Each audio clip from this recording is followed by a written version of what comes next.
Bien, monsieur le préfet, monsieur le sous-préfet, cher Thierry, je salue l'ensemble des maires du canton de Bonnières qui sont présents ce matin, puisque monsieur le préfet délégué interministériel au développement de la vallée de la Seine a fait le choix d'inviter à cette réunion non pas les seuls maires concernés par le projet de l'NPN, mais l'ensemble des maires du canton. Et il a fait le choix également, mais il vous l'expliquera mieux que moi, de consacrer la première partie de cette réunion aux perspectives de développement économique du canton de Bonnières. Je salue donc l'ensemble des maires qui sont présents, je salue les présidents de PCI. Alors nous ici sur ce canton, nous sommes concernés par 3 EPCI, mais évidemment, celui qui est le plus concerné par le sujet de la LNPN, c'est le président de la CCPIF. Je salue Sophie Primas, qui était présente en tant que ministre à la réunion de Giverny au début du mois de juillet et qui, en l'absence de son collègue ministre des Transports, représentait l'État et le gouvernement. Et cette réunion de Giverny, on aura l'occasion d'en reparler, elle est importante parce que c'est elle qui a donné le top départ d'un cycle de réunions dont celle organisée à Bréval aujourd'hui, et je crois, sous votre contrôle, monsieur le préfet, la première organisée dans le département des Yvelines. Je salue également les représentants de l'État, des services de l'État, les représentants des services du département. Je salue le directeur des mobilités du département. Le département des Yvelines est très attentif aux questions de mobilité. Je salue les représentants de l'EPAMSA. Je me suis lancé dans un exercice difficile parce que si maintenant je fais des Yvelines, ça va être mal perçu. Et je salue tous les représentants des forces économiques et sociales, et notamment les représentants des agriculteurs. J'ai eu beaucoup de contacts avec eux au cours des dernières semaines, de manière à m'assurer qu'ils étaient bien au courant de cette réunion et qu'ils pourraient y venir. Et puis il y a des présidents d'associations qui s'intéressent au sujet de la mobilité, qui nous ont fait l'honneur d'être présents avec nous. Voilà. Alors, monsieur le préfet, moi je voudrais d'abord vous remercier pour cette initiative, parce que Thierry a dit que c'est moi qui avais pris l'initiative. Pas tout à fait, Thierry, c'est une initiative de l'État, mais j'ai accepté, comme mes collègues Pierre Font à Saint-Germain et Cécile Zamid pour GPSO, j'ai accepté de co-signer la lettre d'invitation pour cette réunion.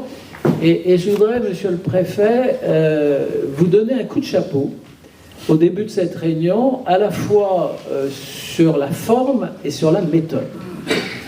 Sur la forme, parce que vous avez choisi d'être ouvert au dialogue, vous avez choisi de venir ici dans ce canton, et je voudrais rappeler que, sauf erreur de ma part, votre prédécesseur, moi je suis conseiller départemental depuis 4 ans, je ne crois pas que votre prédécesseur soit jamais venu animer quelques réunions que ce soit sur le sujet de la LNPN dans le canton de Bonnières au cours des 4 dernières années.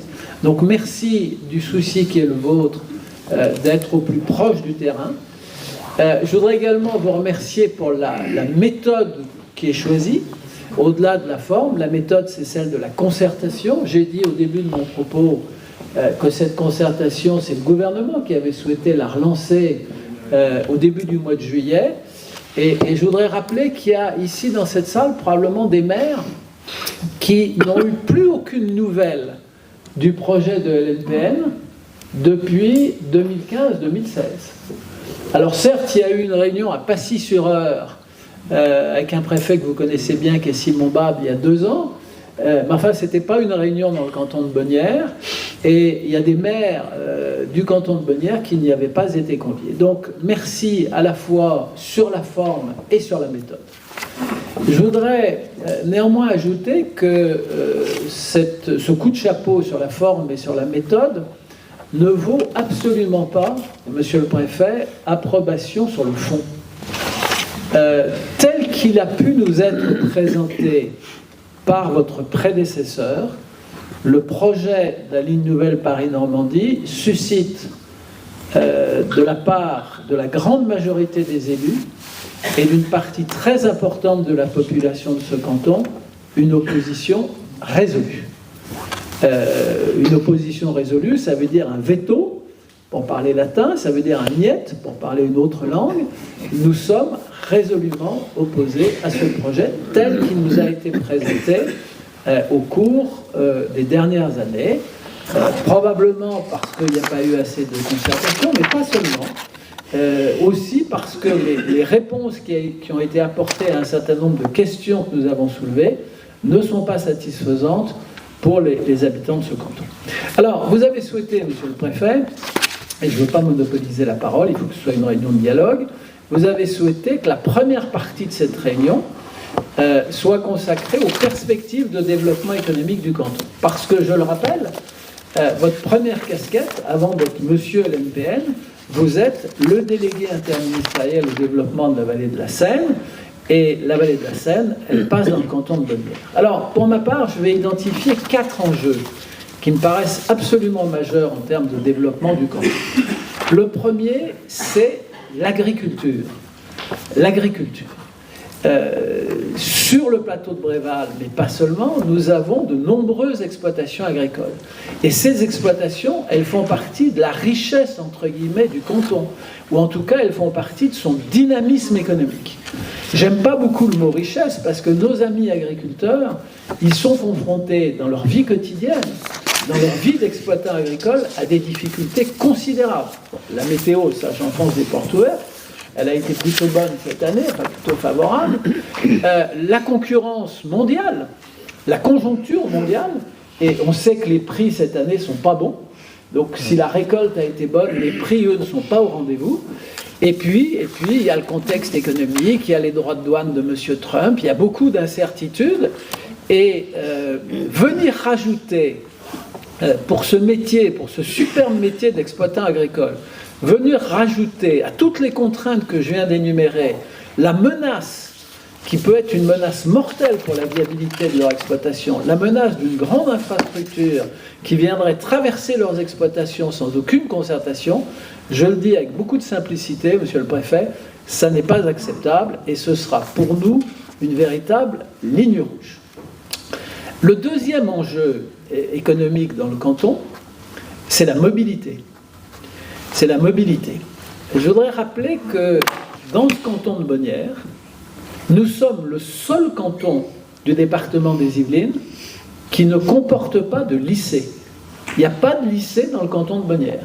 Ça veut dire que les jeunes, quand ils atteignent l'âge de 14 ans ou de 15 ans, quand ils rentrent au lycée, je ne parle pas du collège, il faut qu'ils aillent à Mantes, à Magnanville, à la Queue en Yvelines, ou dans des départements voisins, parfois c'est plus proche, à Vernon ou à Magny. Mais tout ça, ça signifie des problèmes de mobilité considérables.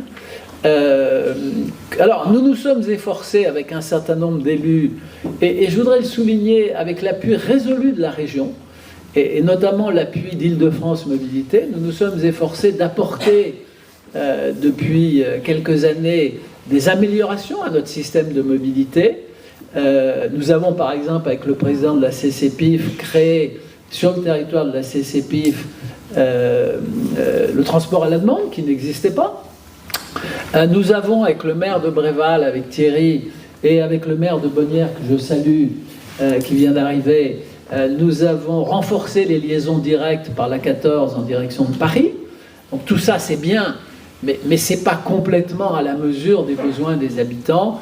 Et au fond, je sais, monsieur le préfet, que vous êtes venu incognito vous balader dans le canton pour essayer d'en bien percevoir toutes les caractéristiques. Vous avez pu voir ces lotissements, nombreux dans les communes rurales du canton. Vous avez pu voir que la plupart des habitants ont non seulement une voiture, mais souvent 2 voitures et parfois 3 voitures, parce qu'il faut bien reconnaître que les infrastructures de transport en commun existantes ne sont pas complètement adaptées aux besoins que ressentent nos concitoyens. Et alors, dans ce contexte, ce que nous attendons des pouvoirs publics, c'est une amélioration de l'offre de mobilité au quotidien. C'est certainement pas une dégradation.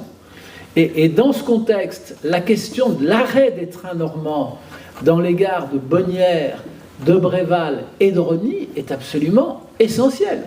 Comment pourrait-on justifier aux yeux des habitants du canton de Bonnières que la création de la LNPN puisse s'accompagner de la suppression des arrêts des trains normands, alors que ces trains sont essentiels pour permettre aux habitants de ce canton de se rendre à Mende, de se rendre à Paris, etc., etc. Donc ça, la question de la mobilité et la question de l'arrêt des trains normands, je n'hésite pas à le dire, c'est une question essentielle pour la poursuite du développement économique du canton. C'est une ligne rouge pour le dossier de la LNPN, mais c'est avant d'être une ligne rouge, c'est une question essentielle pour le développement économique du canton, parce qu'il y a aussi des chefs d'entreprise, des associations de chefs d'entreprise qui sont présents ce matin avec nous. Si on n'améliore pas la mobilité, les chefs d'entreprise vont renoncer à investir dans ce canton. Et il y a sans doute même des habitants qui auront fait le choix de venir habiter dans le canton et qui, au bout d'un moment, réviseront leur choix et décideront peut-être de déménager pour se rapprocher de leur lieu de travail. Donc la question de l'amélioration de la mobilité au quotidien, monsieur le préfet, monsieur le sous-préfet, elle est absolument essentielle. J'aperçois deux autres enjeux, je vais vite. Le troisième enjeu, c'est celui de la Seine. La Seine, elle coule dans le canton, elle sépare même d'ailleurs 3 communes du canton du reste du canton. C'est une autoroute fluviale naturelle, mais à quoi nous sert-elle ? En quoi sert-elle aux habitants du canton de Bonnières ? En quoi bénéficie-t-elle aux habitants du canton de Bonnières ? Et je vais prendre un exemple. La vallée de la Seine, ça a été, on le sait, une grande vallée industrielle. Et puis, la désindustrialisation, malheureusement, a frappé le canton, pas seulement le canton, mais le département dans son ensemble, tout le long de la vallée de la Seine. Nous, dans le canton de Bonnières, nous avons des friches industrielles. Nous avons une friche, par exemple, à Bonnières. Il faut appeler les choses par leur nom. Et la tour de l'usine Saint-Ger vient rappeler à ceux qui l'auraient oublié qu'autrefois, dans cette usine, il y avait 1500 salariés. 1500 salariés dans une commune de 5000 habitants, monsieur le préfet. Donc ça veut dire qu'il y avait des salariés qui venaient de toutes les communes alentours et qui venaient travailler dans cette usine. Bon, cette usine, elle a fermé. Je ne vous fais pas un dessin sur les conséquences que cette désindustrialisation a eues sur l'activité économique dans le secteur de Bonnières. Alors on a beaucoup de chefs d'entreprise aujourd'hui dynamiques qui ont repris le flambeau, qui se sont installés. Grâce à la CCPIF, il y a une zone d'activité économique, notamment à Freneuse, qui est dynamique. Mais quel est le message que l'État porte vis-à-vis de ces chefs d'entreprise ? Comment peut-on mieux se servir de la Seine pour satisfaire les besoins de développement économique ? Et je reviens d'un mot sur les agriculteurs. Il y a 3 ans, on a voulu nous imposer un projet de doublement de la RN 13. Projet de doublement de la RN 13. Il y a eu une formidable mobilisation de tous les élus ici présents pour faire obstacle à ce projet. Parce que ce projet, il avait 2 caractéristiques. D'abord, il détruisait de la terre agricole, dans plusieurs de ses options, parce qu'en plus, c'était un projet option. Il détruisait de la terre agricole, et deuxièmement, il pénalisait beaucoup les déplacements des agriculteurs, puisque par définition, ils savaient que si on mettait à deux fois 2 voies cette route nationale, ils pourraient plus utiliser cette route nationale avec leurs engins, avec leurs tracteurs. Or, les agriculteurs, ils ont besoin de transporter leur production. Ici, à Bréval, vous avez le siège d'une très importante coopérative agricole, la CVPI, dont je crois d'ailleurs des représentants du conseil d'administration sont ici présents. La CVPI a inauguré il y a 3 ans une nouvelle unité de stockage très moderne à Bréval, mais encore faut-il que les agriculteurs puissent déplacer leur production, l'amener au siège de la coopérative, etc., etc. Donc, la question de la mobilité, la question de la réutilisation des friches, la question d'une meilleure utilisation de la Seine, me paraissent absolument essentielles. J'évoquerai juste un dernier sujet, qui est le sujet du tourisme. On sait que dans des départements voisins, dans l'Eure avec Giverny, dans le Val d'Oise avec La Roche-Guyon ou avec Villarceau ou avec Véteuil, le tourisme est très attractif. Nous avons aussi des atouts touristiques. Mais on a parfois le sentiment, et je voudrais terminer là-dessus, on a parfois le sentiment que pour une partie des services de l'État, le département des Yvelines s'arrête à Mantes. Oui, on a parfois, monsieur le sous-préfet, ce sentiment. On a parfois le sentiment qu'au fond, le canton de Bonnières, il est dans une forme d'extraterritorialité, dans une espèce de zone intermédiaire entre les Yvelines qui s'arrêteraient à Mantes et puis le département de l'Eure. Ben ça n'est pas acceptable. Nous pensons que nous avons un certain nombre d'atouts et nous souhaitons que, notamment, on essaye de creuser cette question de l'attractivité touristique. Il nous semble qu'on peut faire davantage de choses sur ce sujet. Et je terminerai simplement en vous renouvelant mes remerciements pour votre présence ce matin, monsieur le préfet, mais en vous rappelant que sur les 4 sujets que je viens d'évoquer, l'agriculture, la mobilité, les friches et une meilleure utilisation de la Seine, et le tourisme, jamais en 4 ans, votre prédécesseur ne nous a conviés à une quelconque réunion sur aucun de ces 4 sujets. Et pourtant, il avait la même casquette que vous, délégué interministériel au développement de la vallée de la Seine. Merci beaucoup.